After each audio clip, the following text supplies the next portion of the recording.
Hello मेरे प्यारे बच्चों, आपका समाचार कैसा है? सभी लोग ठीक ठाक हैं? अच्छी से पढ़ाई चल रही है? चलिए आज फिर से vector algebra 12th math exercise 10.2 का वीडियो नंबर 8 का हम लोग प्रमोशन करने जा रहे हैं। तो चलिए चैटिंग बंद कीजिए और कॉपी पेन लेकर शुरू हो जाइए इसका नोट्स बनाने के लिए। इसके पहले हम परिणामी निकालना सीखे थे, रिजल्टेंट कैसे निकाला जाता है।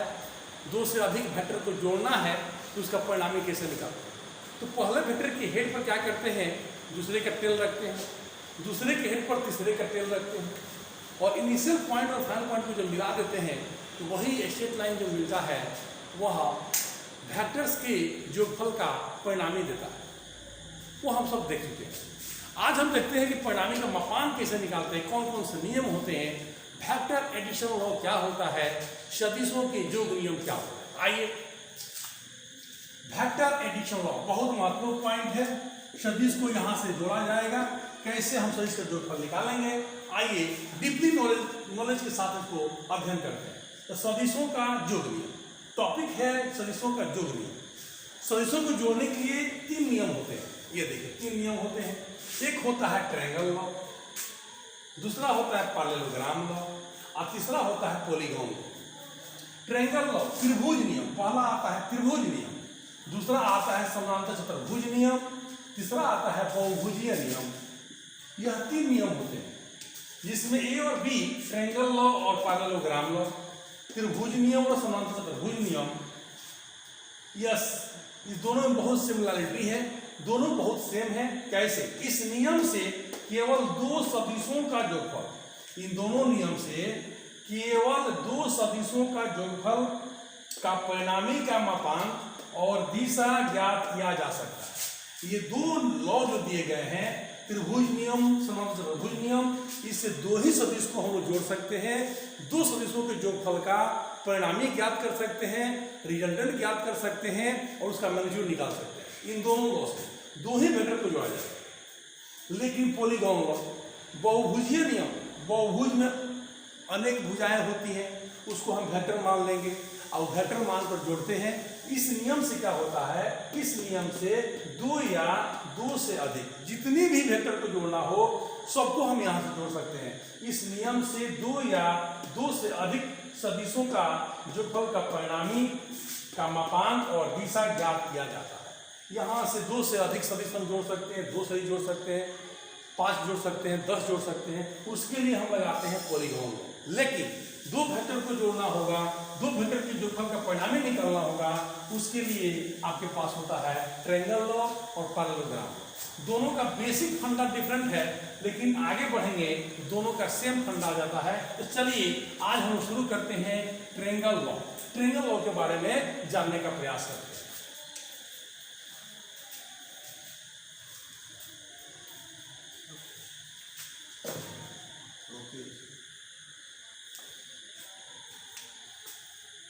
आइए, ये है ए नंबर त्रिभुज नियम। पहले वो पढ़ने जा रहा है त्रिभुज नियम, जिसको अंग्रेजी में कहते हैं ट्रायंगल लॉ।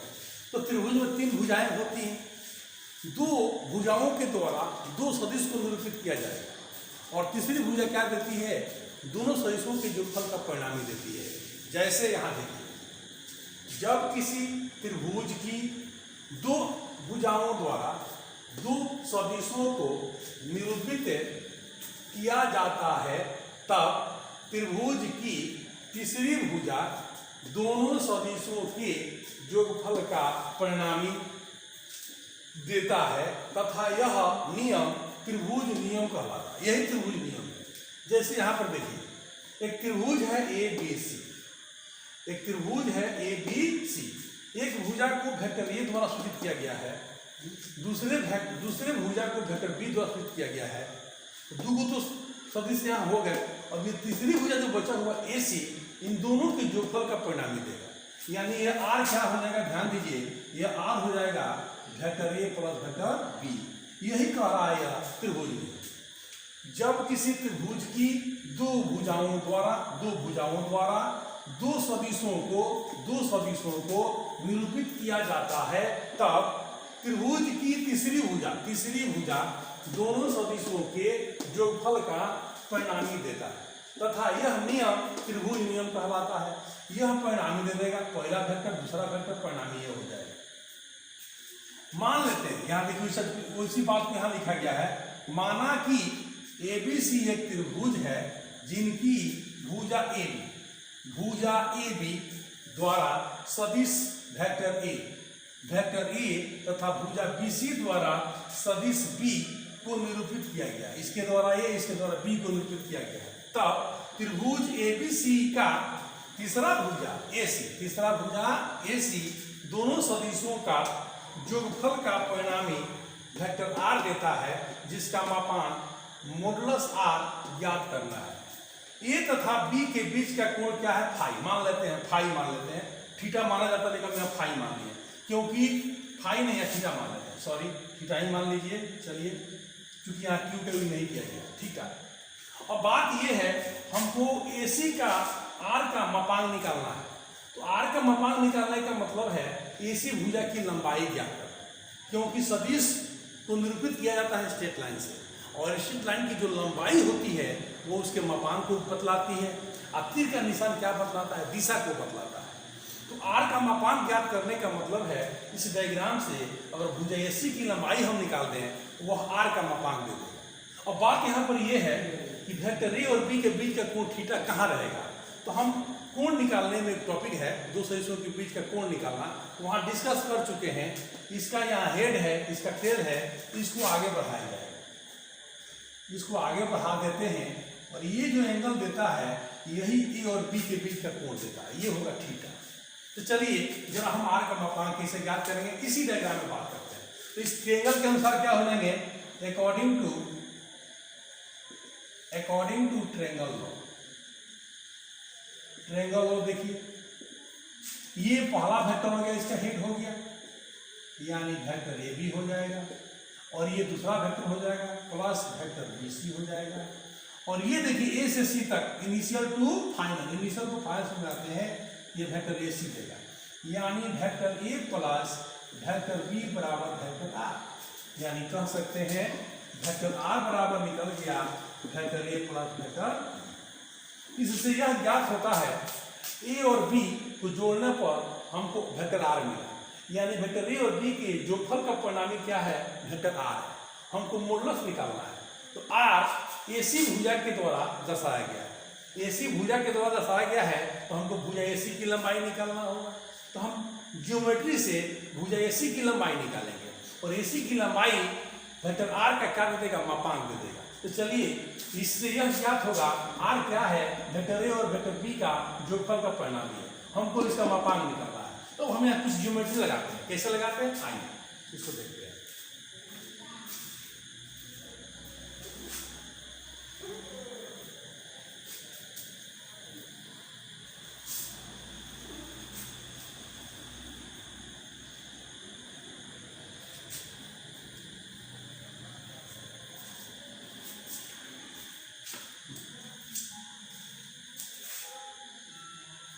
अब यहां देखिए, हमको दिया गया है AB बराबर वेक्टर A।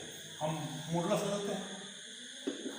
मॉडुलस जब लेंगे वेक्टर AB का मॉड, तो वेक्टर A का मॉड हो जाएगा, और ये हो जाएगा वेक्टर AB बराबर A। यानी भुजा AB की लंबाई यहां से निकल गई A। फिर आगे बढ़िए, पुनः यहां आइए। अब हम BC को बात करते हैं। BC बराबर है वेक्टर B। अब इसका मोड ले लें, तो यहाँ पर भी मोड लेना पड़ेगा। BC बराबर B है, भुजा BC की लंबाई आपको निकल गया B। उसी तरह यहाँ पर AC पर बात करें, वेक्टर AC बराबर R। जरा इसका हम मॉडुलस ले लें, R का मॉडुलस, और यहाँ से निकल गया AC बराबर R। AC भुजा की लंबाई R हो गया, हमको ये निकलना है। अब यहाँ कुछ काम करते हैं। अब AB भुजा को आगे बढ़ाया, AB भुजा को आगे बढ़ाया, तथा शीर्ष सी से AB के बढ़े भाग पर CM लंबा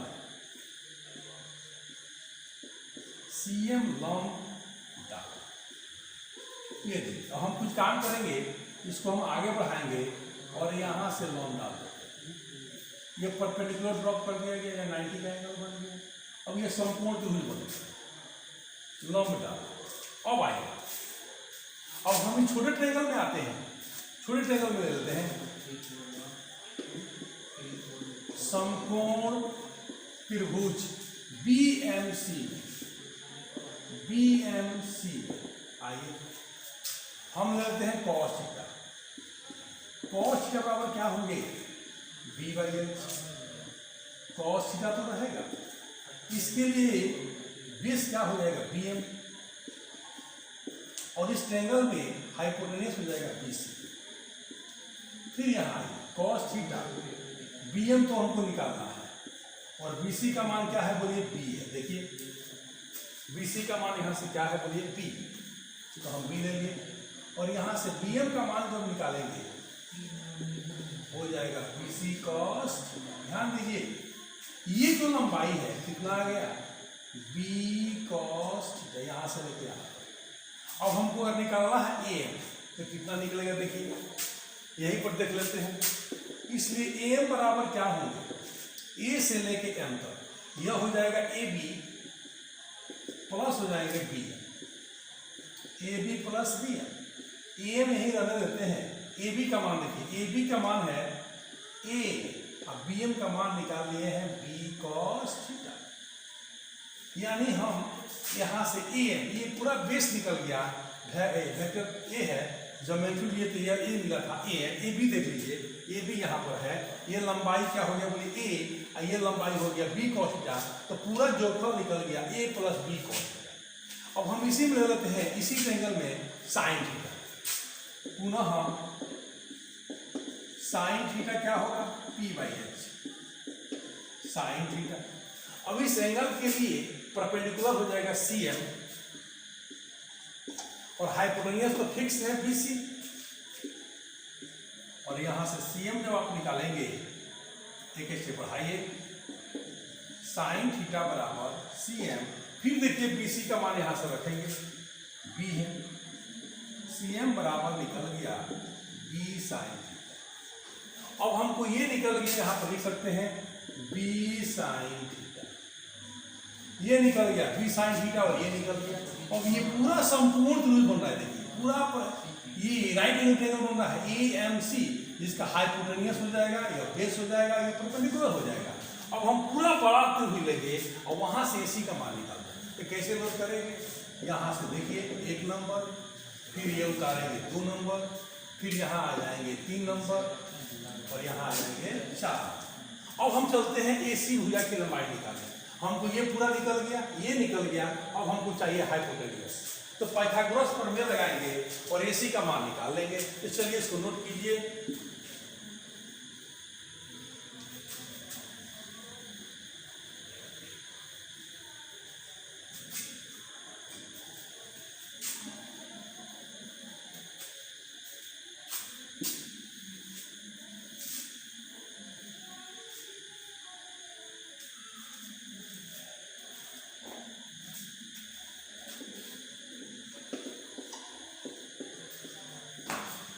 पुनः समकोण त्रिभुज AMC, ये देखिए। अब यहां आइए, ये हाइपोटेन्यूज हो जाएगा,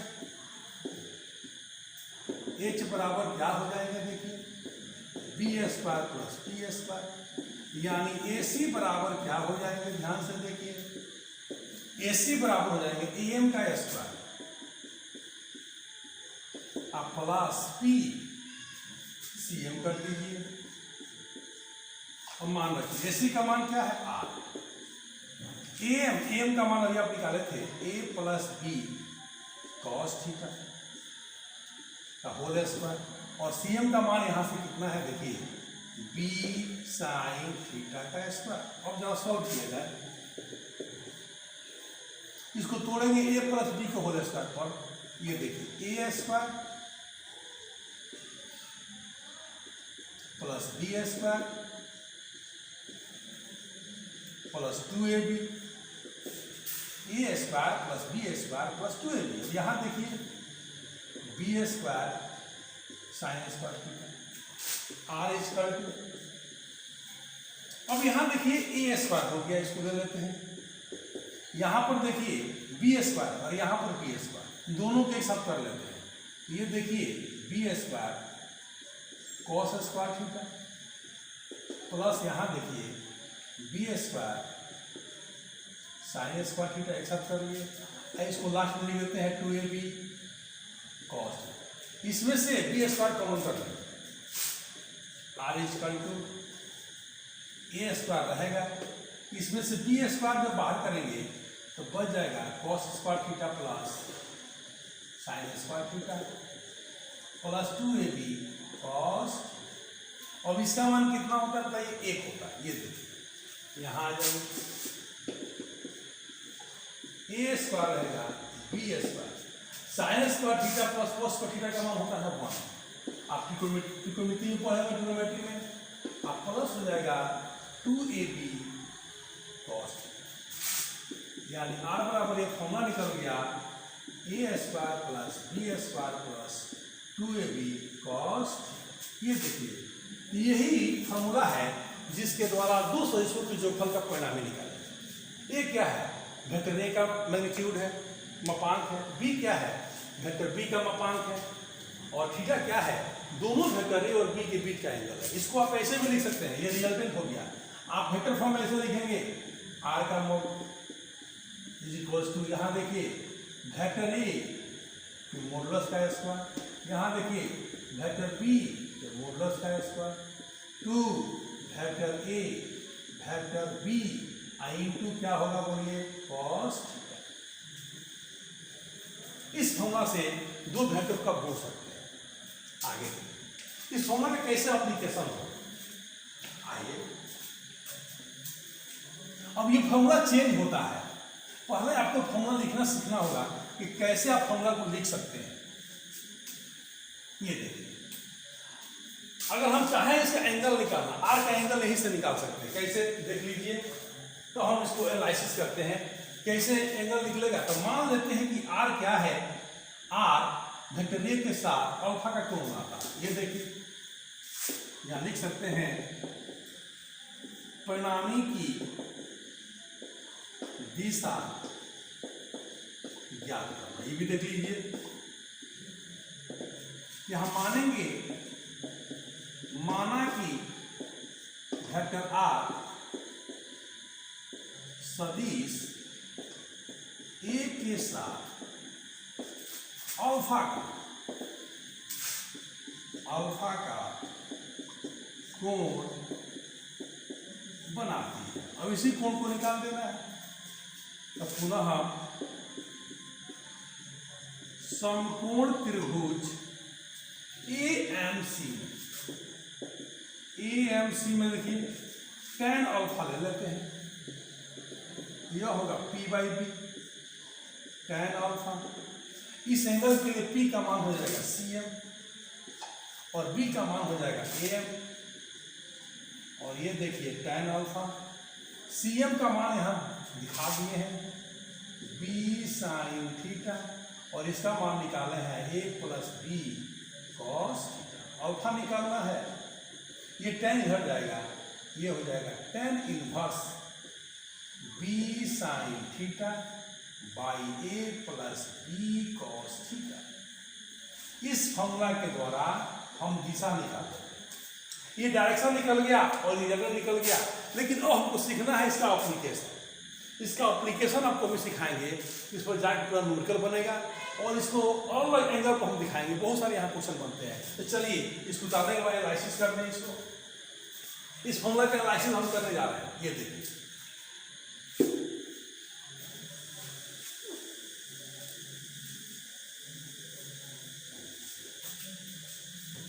देखिए यहाँ पर आपको एक चीज दिखा रहे हैं, वेक्टर आर बराबर है ए प्लस बी। इसकी क्वेश्चन के दो पहलू होंगे, एक होगा रिजल्टेंट को जानना और वेक्टर को पहचानना। रिजल्टेंट कौन है और वेक्टर कौन है, पहला फॉर्मूला से यह हमको जानकारी मिलेगी रिजल्टेंट कौन है वेक्टर कौन है। जैसे ये लिखा हुआ है, यह बतलाएगा ए और बी दोनों क्या है, वेक्टर हैं, और आर क्या है, बोलिए रिजल्टेंट है। इसके अनुसार फॉर्मूला आप क्या लिखेंगे, ये फॉर्मूला इसके अनुसार लिखा गया है, यानी आर का मॉडुलस की जब बात होगी तो आप सीधे लिखेंगे अंडर रूट इसका मापांक ले लेंगे, फिर इसका मापांक ले लेंगे, इसका स्क्वायर करेंगे, आप प्लस 2 ए का मॉड बी का मॉड और यहाँ पे cos थीटा लिखा जाएगा, और थीटा क्या होगा, ए और बी के बीच का कोण। ये देखिए पहला केस। अगर आपसे इसी को अगर सिंप्लीफाई करना हो तो सीधे आर बराबर क्या लिखेंगे, देखिए यह होगा वेक्टर ए, हट जाएगा मॉडुलस ए स्क्वायर होगा, यह बी स्क्वायर होगा, यह 2ab cos थीटा हो जाएगा। ये फॉर्मूला लगेगा। अगर आपको ऐसा दिया, अगर आपको दिया R equal to vector P plus vector Q दे दिया जाए, और आपको कहे कि आर का फॉर्मूला लिखिए, तो यहाँ पर देखिए इस फॉर्मूला से ये जानकारी मिल रहा है, यहाँ परिणामी कौन है, आर है, वेक्टर कौन है, पी और क्यू है। तो यहाँ पर फॉर्मूला लिखा देंगे, आर बराबर लिखेंगे सीधे अंडर करेंगे, ये देखिए पी का स्क्वायर क्यू का स्क्वायर 2pq, और यहाँ आ जाएगा cos थीटा। यानी यहाँ पे ये बदल जाएंगे, क्योंकि यह किसके लिए है, ये आर पी और क्यू का परिणामी है, इसलिए आर का मान इतना लिखना पड़ेगा। तीसरा देखिए, अगर ऐसा दे दे वेक्टर सी बराबर vector A plus vector B, अब इसके अनुसार फॉर्मूला को लिखना है, पहले फॉर्मूला लिखना सीखिए। यहाँ परिणामी क्या है, सी, वेक्टर क्या है, ए और बी, यहाँ पर सी का परिणामी लिखना होगा, तो सी इक्वल टू क्या हो जाएंगे, ध्यान दीजिए A square plus B square plus 2ab cos theta. यानी जैसा रिजल्टेंट वेक्टर होगा वैसा फॉर्मूला आपको लिखना पड़ेगा। जैसे आपको अगर ऐसा दे, अगर आपको ऐसा दे दे, जरा आप फिजिक्स में लेके चल जाए आपको,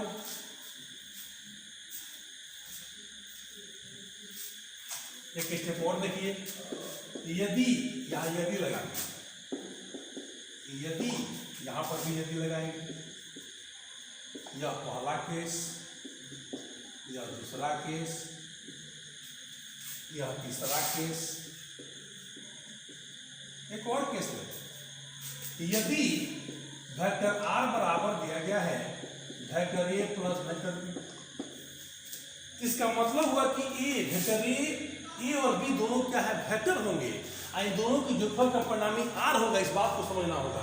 और आपका फॉर्मूला कैसा बनेगा, परिणामी का मापांक का फॉर्मूला बन जाएगा R is equals to under root हो जाएंगे ए स्क्वायर, फिर क्या होंगे बोलिए बी स्क्वायर प्लस 2ab, और यहाँ हो जाएंगे cos थीटा। जैसा परिणामी और वेक्टर होंगे उसके अनुसार वेक्टर परिणामी का वैल्यू चेंज होता है। अगर ऐसा दे दिया जाए, यदि वेक्टर ई बराबर vector e1 plus vector e2, ये इलेक्ट्रिक फील्ड है, अब कैसा फॉर्मूला आप लिखिएगा, तो बिल्कुल चिंता ना करें, यहाँ ई है, यहाँ ई ले लेंगे, ई का मॉड ले सकते हैं या ई ले सकते हैं, दोनों बात एक ही है, रूट अंदर देंगे e1 का स्क्वायर, फिर यहाँ आइए e2 का स्क्वायर, फिर लिखेंगे 2e1 e2, और ये हो जाएगा cos। अगर फोर्स की बात कर दी जाए, अगर फोर्स की बात F बराबर दिया जाए F1 प्लस F2, यानी ये F जो है ये दो फोर्स के जोड़फल का परिणामी है, यहाँ फॉर्मूला कैसे लिखेंगे, F बराबर हो जाएगा अंडर रूट करेंगे F1 का स्क्वायर F2 का square 2F1 F2 cos theta. तो जैसा ये रिजल्टेंट होगा, वेक्टर होगा, उसके अनुसार से आप फॉर्मूला लिख सकते हैं। तो हमको आशा है कि आपको फॉर्मूला लिखने आ गया। और भाई हम इसका एनालिसिस करते हैं कि 0 पर क्या होगा, 90 पर क्या होगा, 180 पर क्या होगा। ये तो फॉर्मूला लिखने की तरीका हो गई। इस क्वेश्चन के दो पहलू हुए, न्यूमेरिकल हम बहुत सारा देखेंगे, पहले हम देख लें इसके अलग अलग केस।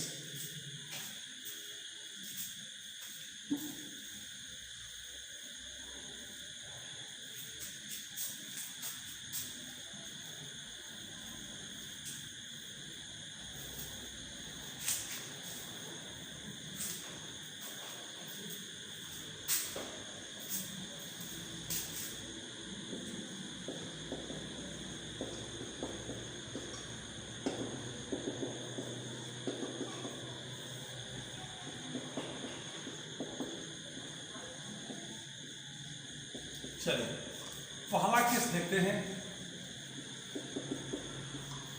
यदि ये थीटा पर डिपेंड कर रहा है, थीटा बराबर 0 डिग्री या 0 रेडियन हो तो जीरो कब बनेगा? जब दोनों वेक्टर क्या हो जाए, बोलिए पैरेलल हो जाए, दोनों की दिशा समान हो जाए, इसके बीच का एंगल कितना हो जाता है? 0 हो जाता है। ऐसा डायग्राम हो जाए, दोनों की दिशा समान हो जाएगी। अब यहां देखिए आर कितना मिलेगा, ए स्क्वायर बी स्क्वायर 2ab, और यहां हो जाएगा थीटा का मान 0, A square plus B square 2ab। cos 0 का मान 1 होता है, 1 ले लीजिए।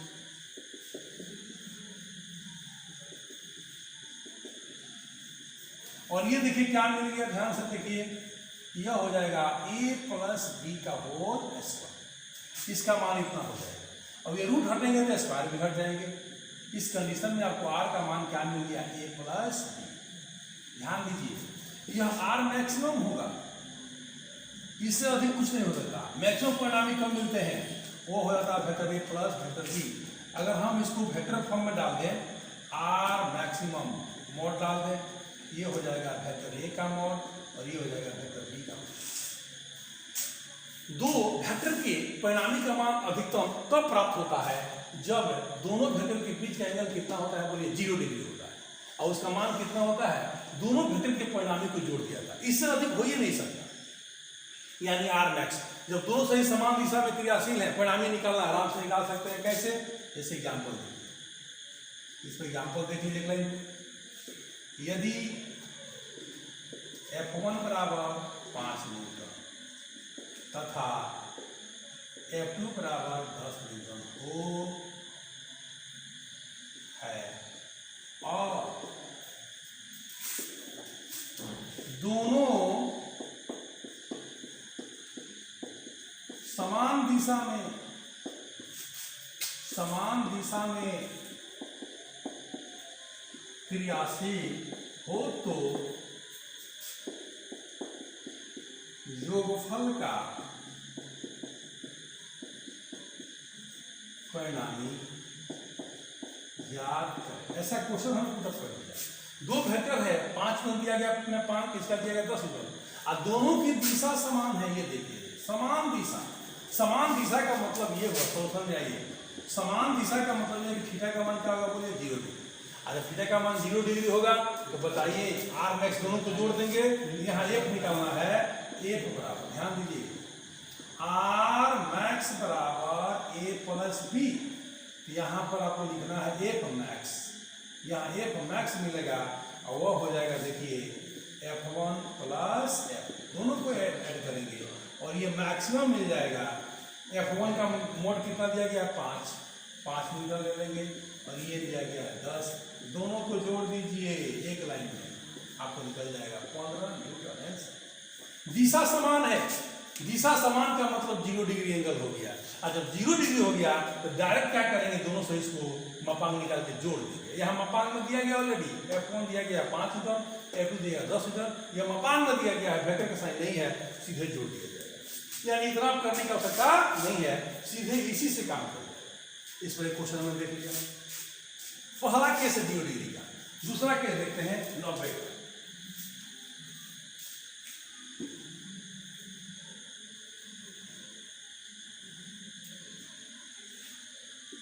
दूसरा केस 90 डिग्री हो, 90 का मतलब यह है एक वेक्टर इधर होगा, दूसरा वेक्टर इधर हो जाएगा, ऐसा। तो कोण कितना बनेगा? बोलिए 90। ऐसा भी हो सकता है, ऐसा भी हो जाएगा, यह वेक्टर ए है, ऐसे चला जाए वेक्टर बी, इसको आगे बढ़ाएंगे, कोण कितना मिल गया? बोलिए 90। ऐसा हो सकता है और ऐसा हो सकता है, दोनों हो सकता है। 90 पर देखिए ये हो गया फॉर्मूला। अब यहाँ लिखेंगे cos 90 डिग्री, यहाँ से देखिए cos 90 का मान होता है 0, 0 से गुणा करेंगे सब 0 हो जाएगा। देखिए r इक्वल टू क्या मिल जाएंगे? a square plus b square 0 हो जाएगा, यानी सीधे निकल जाएंगे a square plus b square. यानी जब 90 का एंगल बनेगा तो सीधे होता है a square plus b square से निकल जाते हैं। यह r मैक्सिमम नहीं मिलेगा, यह मिडिल में प्राप्त होता है। ये देखिए, इसका एग्जाम्पल आप देख सकते हैं। एक एग्जाम्पल देखिए, अगर आपको दिया जाए वेक्टर r बराबर 5i 3i प्लस 4j, ये देखिए i किस एक्सिस में, x एक्सिस में, j किस एक्सिस में है, y एक्सिस में। इधर कितना क्रियाशील है, 3i एक वेक्टर मान लीजिए, इधर क्रियाशील कितना है, वेक्टर b मान लीजिए 4j। एंगल यहाँ कितना बन गया, बोले 90, क्योंकि x और y के बीच 90 का एंगल बनता है।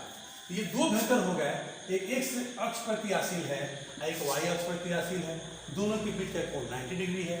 अगर इसको मोड़ निकालना है, सीधे मोड़ निकालना है, सीधे क्या करेंगे, रूट देते हैं, और i का गुणांक कितना है, 3 का स्क्वायर ले लेंगे, j का गुणांक कितना है, 4 का स्क्वायर कर देंगे, और ये हो जाएगा 9, 16, और ये हो जाएगा 25, ये हो जाएगा 5 यूनिट। ध्यान दीजिए, हम बोले थे इसके पहले निकालना, आपको सिखाए थे डायरेक्ट निकाल लीजिए, और यहाँ प्रूफ हो गया इतना ही होगा, क्योंकि आई जे के बीच कोण कितना बनेगा, बोले 90 डिग्री बनता है, आई बस। सिमिलरली अगर ऐसा आ जाए, सिमिलरली अगर ऐसा आ जाए, आर बराबर दे दे 10i plus 4j minus 3k कर दे दे, तो तीनों के बीच का कोण 90 डिग्री है। यहाँ पर भी अगर मॉडुलस निकालना हो तो हम उसी फॉर्मूला का यूज करते हैं। i का गुणांक कितना है 10, तो 10 का स्क्वायर ले लेंगे, j का गुणांक कितना है 4, तो 4 का स्क्वायर ले लेंगे, और k का गुणांक कितना है -3 है, k का गुणांक कितना है -3, तो -3 का स्क्वायर, रूट के अंदर माइनस नहीं आएगा, सब प्लस हो जाएगा। ये देखिए, ये 100 हो गया, 16 हो गया, 9 हो गया, इसको जोड़ेंगे तो कितना आएगा, देखिए 125 हो जाएगा।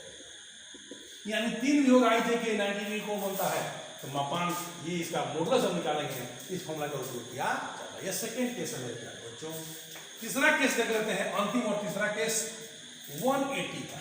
ये देखिए, तीसरा केस देख लेते हैं 180 डिग्री, 180 डिग्री, या इसको पाई कहते हैं, क्या कहते हैं, पाई। 180 का मतलब ये होगा एंटी पाई, एक इधर दिशा हो और एक अपोजिट में हो। जब अपोजिट में हो जाता है दिशा, तो 180 का एंगल बनता है। कैसे, यहाँ पर ऐसे बन सकता है, ये देखिए, वेक्टर ए इधर, वेक्टर बी इधर, दोनों का यहाँ पर प्रयोग कर दिए, एंगल कितना बन गया, 180 या पाई। जैसे ही डायरेक्शन अपोजिट होगा, ये केस आ जाता है। अब यहाँ पर हम रखेंगे 180, 180 का मान होता है -1, cos 180 का मान -1। अब ये माइनस इसको माइनस कर देगा, ये देखिए माइनस हो जाएगा 2ab। अब माइनस करेगा तो ये देखिए क्या होगा, a माइनस बी का होल स्क्वायर हो जाएगा। और जैसे ही स्क्वायर हटेगा, साथ रूट भी हट जाएगा, a माइनस बी, और ये मिनिमम हो जाता है, कम से कम हो जाएगा, मिनिमम a माइनस बी, या r यहाँ मिनिमम दे दें, ये होगा vector A minus vector B. अधिक वाले वेक्टर के मापांक में से कम वाले को घटाया जाता है। ऐसा नहीं कि कम वाला में से अधिक घटाते हैं, नहीं, जो अधिक होगा उसमें से हम क्या करते हैं, कम वाले को घटाते हैं, हमेशा प्लस आता है, ये मिनिमम मिलता है। ठीक है, जैसे सवाल देखिए, इस पर आपको क्वेश्चन दे देगा,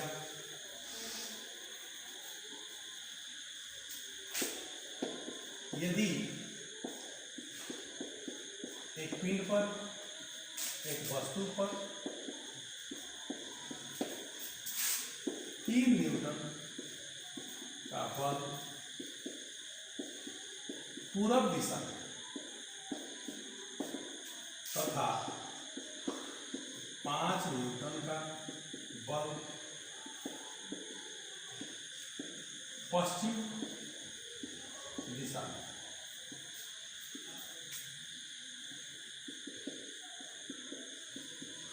क्रियाशील हो तो दोनों बलों का योगफल का परिणामी का मापांक ज्ञात करें। ये देखिए क्वेश्चन, तो हम सॉल्यूशन में आएंगे, एक ब्लॉक बना लेते हैं। ये देखिए, ये पूरब होता है और ये होता है पश्चिम, इसको हम पूरा मान लेते हैं और इसको मान लेते हैं पॉजिटिव। अब देखिए तीनों का बल किधर, पूरब की तरफ, एक बल इधर लग रहा है पूरब की तरफ, इसको हम F1 कर देते हैं 3 न्यूटन, और एक बल 5 पर लग रहा है पश्चिम दिशा में, एक बल इधर लग रहा है, यह हो गया F2 5 न्यूटन। अब एक इधर एक इधर, अपोजिट डायरेक्शन में, यहाँ एंगल कितना बन जाएगा बोलिए बाबू 180, 180 मिल गया। आपको कुछ करने की जरूरत नहीं है, सीधे आप लिखेंगे F। इसमें अधिक कौन है देखिए, यह 5 है और ये 3 है, F2 में से क्या करेंगे, F1 को माइनस करेंगे, 5 - 3 2 न्यूटन। और डायरेक्शन किधर होगा बोलिए, जो अधिक होगा ये इसको इधर लेके जाएगा, यह कम है यह अधिक है, तो 2 × फोर्स ये इसको खींच के लेके जाएगा, तो डायरेक्शन किधर होगा बोलिए पश्चिम दिशा होगा, ये पश्चिम दिशा में इसका दिशा होगा। यहाँ मकान निकल गया और दिशा यहाँ से निकाल दिया। तो चलिए यहाँ पर दो सदिशों में जो फल का ट्रायंगल हम लोग पढ़े हैं उसके एनालिसिस कर दिए हैं। इसके अगले क्लास में हम लोग देखेंगे पैरेललोग्राम लॉ, और उसको देखने के बाद से बहुत सारे यहाँ न्यूमेरिकल करेंगे, बहुत सारे क्वेश्चन करेंगे, एक्सरसाइज 10.2 का बहुत सारा क्वेश्चन करेंगे। चलिए यहीं पर रोकते हैं। That's all.